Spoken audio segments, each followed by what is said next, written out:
Good morning, it's a beautiful Monday morning here, right again in the city of Ibadan. Many thanks for joining us. We're back on the street to collect the views of the bystanders as regards some of the top stories making the headlines. Don't forget it's Review on the Street, where we check some of the screaming stories on the pages of the newspaper. Stay back. The Nation newspaper and the Vanguard. And the first one I'll be starting with this morning is the Nigerian Tribune. The screaming headlines on Nigerian Tribune says, provide trained soldiers with modern weapon. IBB tells federal government. Don't ignore his advice. That is coming from NEF, urge federal government. You can get that on page 3 of the Nigerian Tribune. Nigerians starving, dying, PDP tell Buhari, APC. You can get that on page 4 of the Nigerian Tribune. PDP governors converge on Ibadan today to discuss worsening insecurity economy. That is, you can get that on page 3 of the Nigerian Tribune. Total blackout in Kaduna as labor union begins strike. You can get that on page 5 of the Nigerian Tribune. Government sets police stations ablaze in Delta. Kill DPO. 2 others. You can get that on page 26 of the Nigerian Tribune. Wike announced arrest of killers of security agents.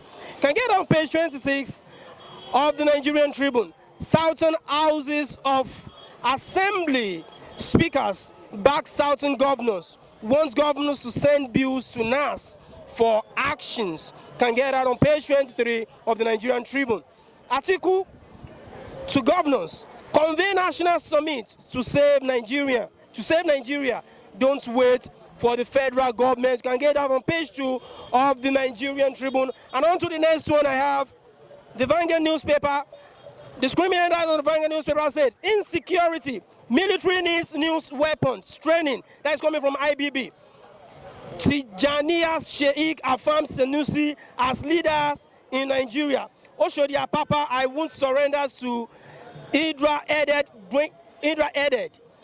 Grindlock, says Sanwo-Olu. They can get that on page 34 of the Vanguard newspaper. Igboho supporters, DSS, clash at Atauja's palace. That is in Osogbo. Can get on page 10 of the Vanguard newspaper. My husband lives a purposeful life. That is coming from Reverend Sulola Adejobi. Can get on page 26 of the Vanguard newspaper. ACF worries over government silence on helicopter distributing weapons to bandits in Niger. That is coming from page 8 of the Vanguard newspaper. Stop waiting for federal government. Convene National Unity Forum to save Nigeria. That is article tells governors. You can get that on page 8 of the Vanguard newspaper. And on to the next one, we have the Nation newspaper. On the front page of Nation newspaper, we have a screaming headline saying, Jonathan's OK governors talks on national concern. Or your PDP group snub Arakpaja's peace move. Can get that on page 12 of the Nation newspaper. And let's back troops to end insecurity. IBB plead. You can get that on page 8 of the Nation newspaper. NLC forces cut off power supply. Showdown in Kaduna. You can read more on that on page 7 of the Nation newspaper. Bank customers file 11.7 billion fraud complaint. Read more. For more details, you can get that on page 7 of the Nation newspaper. We move on to the next segment of the program where we engage in the bystanders as well as some of the screaming headlines. Stay back. Yeah, good morning. Very well, the issue of insecurity is becoming thorn in the flesh of this country, if I'm to personalize it, or personify Nigeria as a being. Looking at what the former military head of state, that is Babangida, he said Nigeria should provide, federal government should provide the military with a sophisticated weapon, let's say a modern weapon, and train them on how to use them. To him, he believes it's one of the ways to curb the issue of insecurity in this country and provide a lasting solutions to the problem. What is your take as regards the advice given by IBB, sir? Thank you. My take on that is a welcome development. And I want to believe that IBB is an elder statesman. He knows what he's talking about. We cannot use the old weapon to fight the new weapon that those one are bringing in now.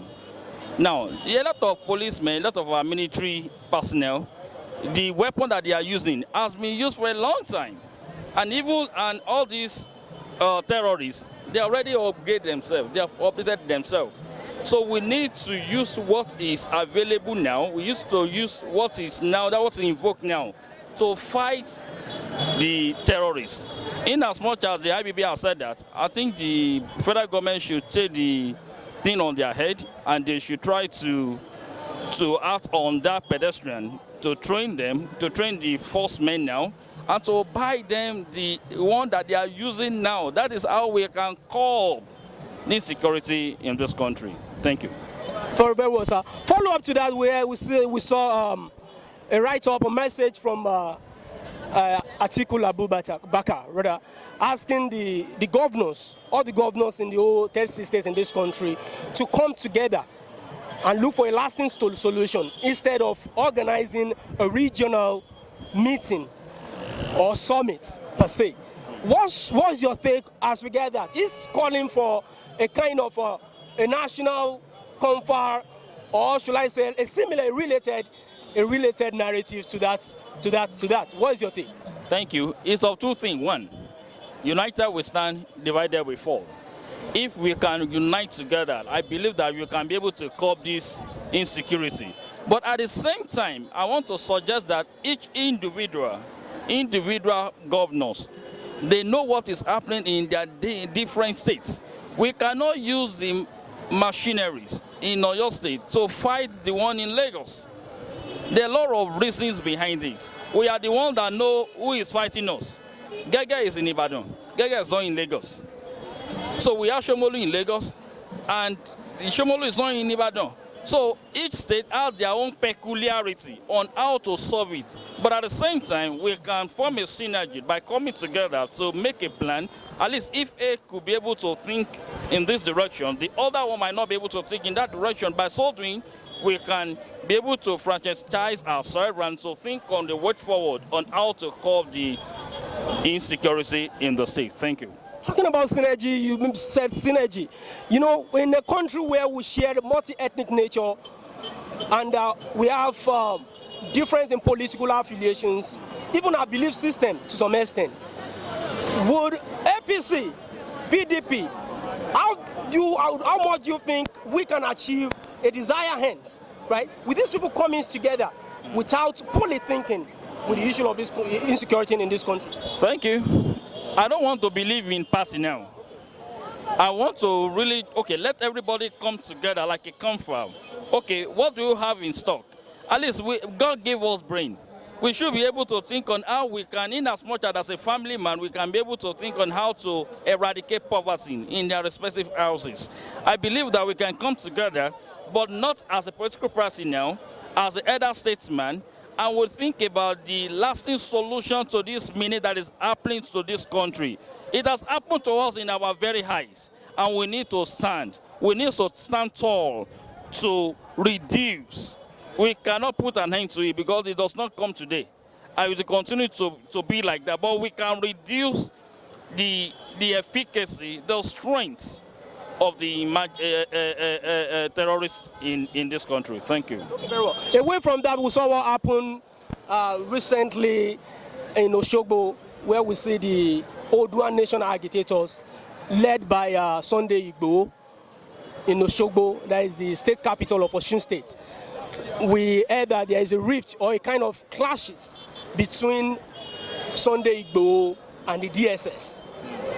And looking at this, do you think this, I think it borders seriously on the security matters in this country, and if care is not taken, other statesmen, experts, security experts believe that if care is not taken, this might lead this country into a state of anarchy. So what is the way forward? Thank you.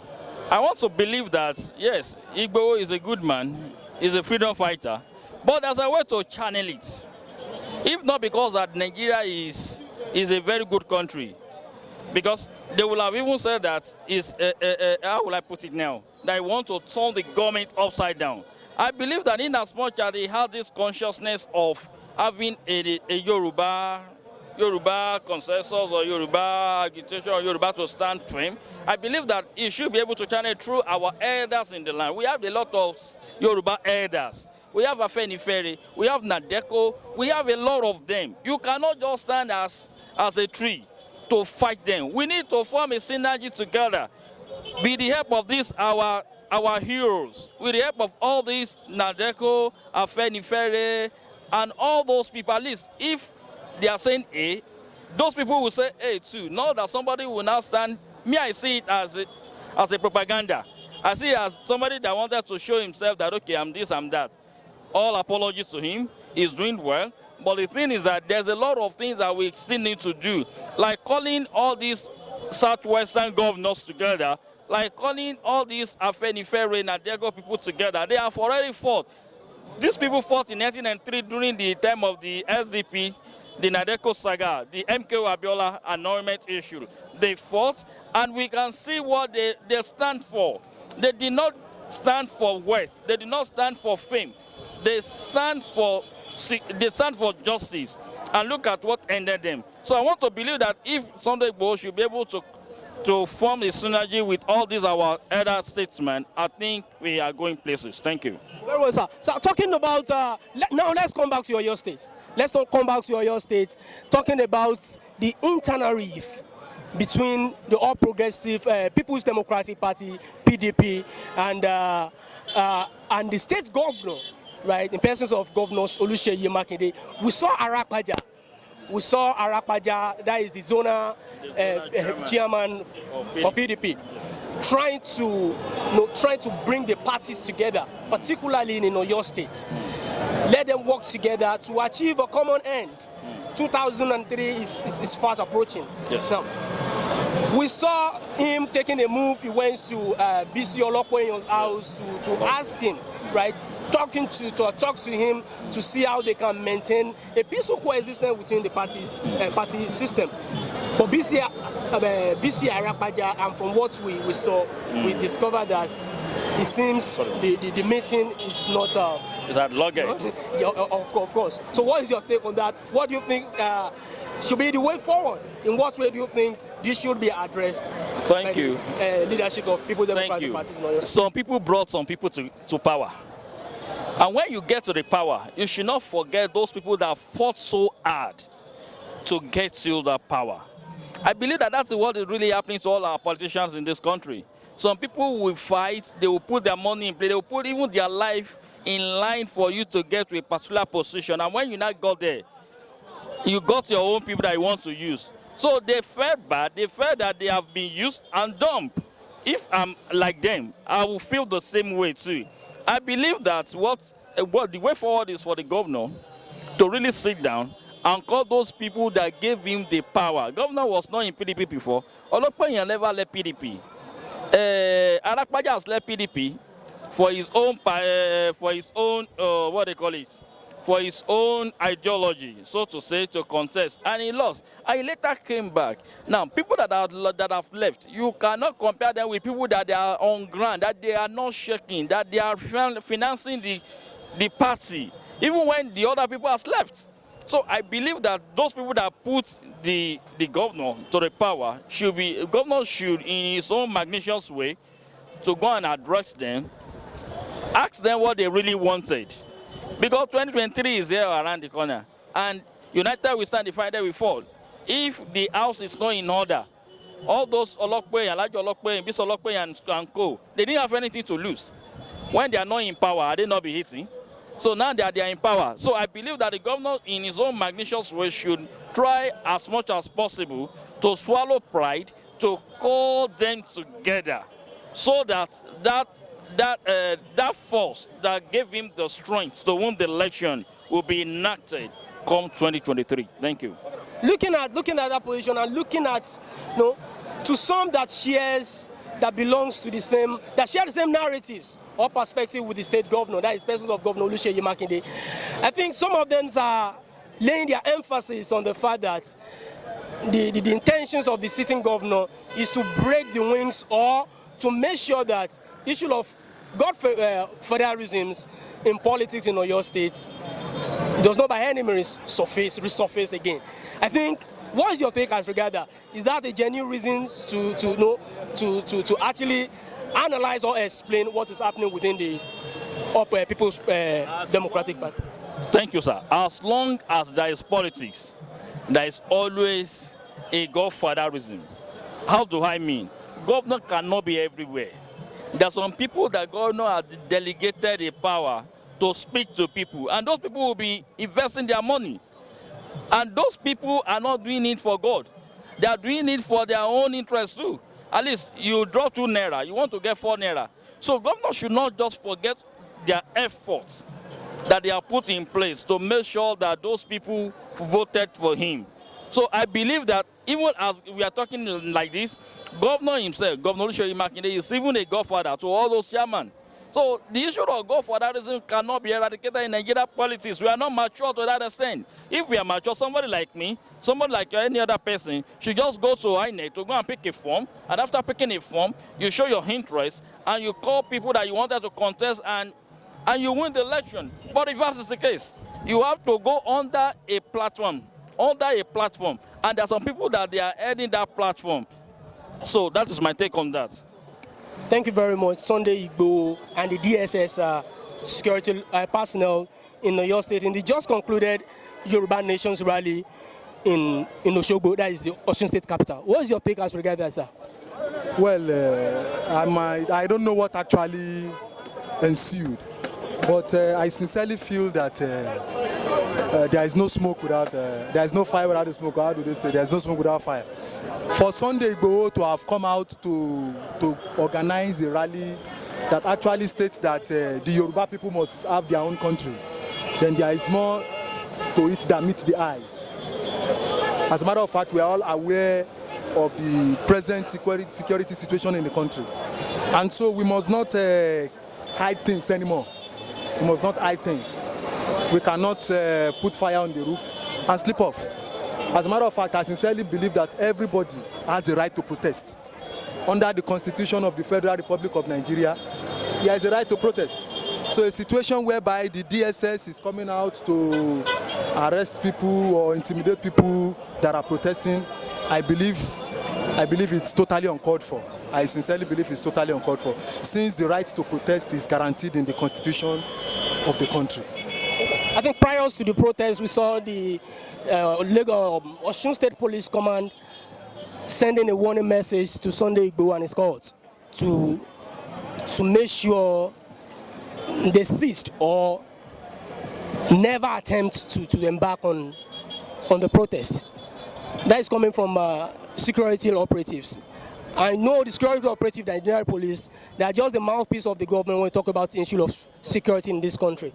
Do you think it is justified enough, it is lawful enough for Sunday Igboho and his cohorts to embark on such after the warning sent by the Osun State Police Command? What is your take on that, sir?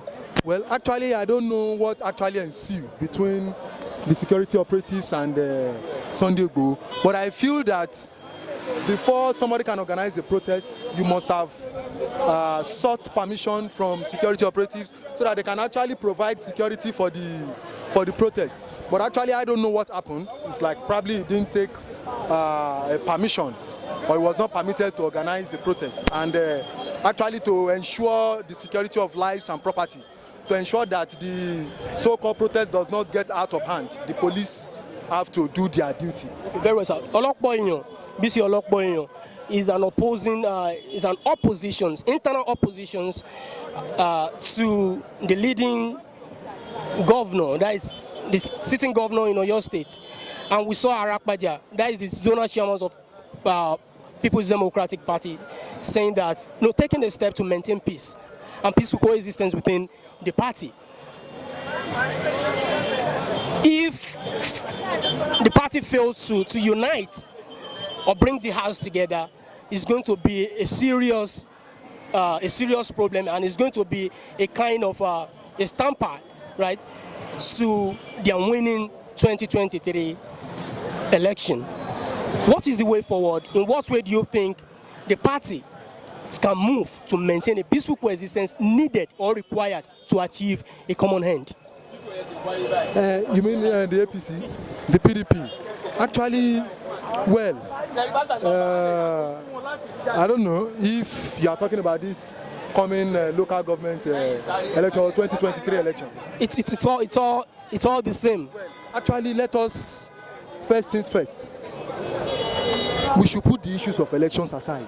In my own opinion, the issues of elections should be brushed aside at least a bit.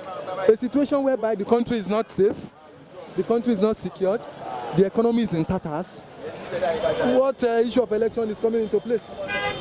Let us deal with the issue at hand, the burning issue at hand first, which is restructuring. We must not, before 6, there is 1, 2, 3, and 4, and 5. There are burning issues that have to be tackled more than the issues of election. Let us call a spade a spade. State police, the issue of state police is there, nobody is talking about that. The issue of restructuring is there, we are not taking that to the front burner. So what issue of election are we talking about? We've had PDP for 16 years, what did we gain? Now APC is also around. What have we gained? Let us put the issue of politics, the issue of election, let us just let it step aside a bit. Let us address burning issues. It is when we have a country, it is when we have a peaceful country that we can talk about elections. Since most of our politicians are green snakes under the green grass, they are practically more of the same. Okay, very well. Let's generalize, looking at the general insecurity issues ravaging the country presently now. What is the way forward? Let's say last word. The way forward is simple. We have to discontinue telling ourselves lies. Lies? How? Now, let me point out an issue. When APC was campaigning in 2014, 2015, I thought the issue of restructuring was part of their manifesto. As a matter of fact, the issue of restructuring was their front burner. Now, anybody that talks about restructuring is going to be bedeviled. Why? So automatically they have deceived people to get into power. Number one, we have to restructure. If it is going back to the regions, if it is strengthening the local government system, as a matter of fact, we have to go back to state police. Okay, very well. We saw the regional meeting held by the South governors. Not quite long. We saw them calling for devolutions of power. We saw them calling for devolution of power, separation of power per se. I think that is one of the solutions profiled by regional governors. But we saw this morning where Atiku, that is the former vice president, saying that the governors of the 6 states should stop, right, organizing a regional summit will not be a solution, right? The governors should come together and talk about a related things that talks about comfort in a way of restructuring this country. Regional meeting by the governors will not be the solution. Do you actually subscribe to that argument by the former vice president? Yes, I subscribe. Our actions should speak more. Our actions should speak louder than our words. You know, in Nigeria, we like to talk. We talk and we don't take action. We say we copied our federal system of government from the United States. Is it this unitary system that we are practicing here that they practice in the US? In the US, practically each state has its own state police. We have LAPD, we have NYPD. New York, a state of New York has its own police department, because they are truly operating a federal system of government. They are operating a federal constitution, not this unitary constitution we are operating, and we are lying to ourselves that we are operating a federal system of government. Once there is the issue of restructuring, once more powers is given to the states, then they will be empowered by a new constitution that will give them power to create their own state police, not somebody sitting down in Abuja. And how will somebody in Abuja know what is happening in Zamfara? But if there were to be a state police, Oyo State has its own state police, Ogun State has its own state police, Lagos has its own state police, then somebody in Ikeja can actually know what is happening in Oshodi because he's closer to the locality. Somebody cannot be staying in the first headquarters and tell me what is happening in Borno State. How is that possible? But because we are operating a unitary system, lying to ourselves that we are operating a federal system, then we are just telling ourselves, like, and if care is not taken, even 2023 might, quote me, might not hold. Let us be sincere with ourselves. Thank you very much. Thank you for joining us. Really appreciate it. Many thanks for being part of the today's program. This way we shall be drawing the curtains on today's programs of Review on the Street. The next time will be coming on your screen.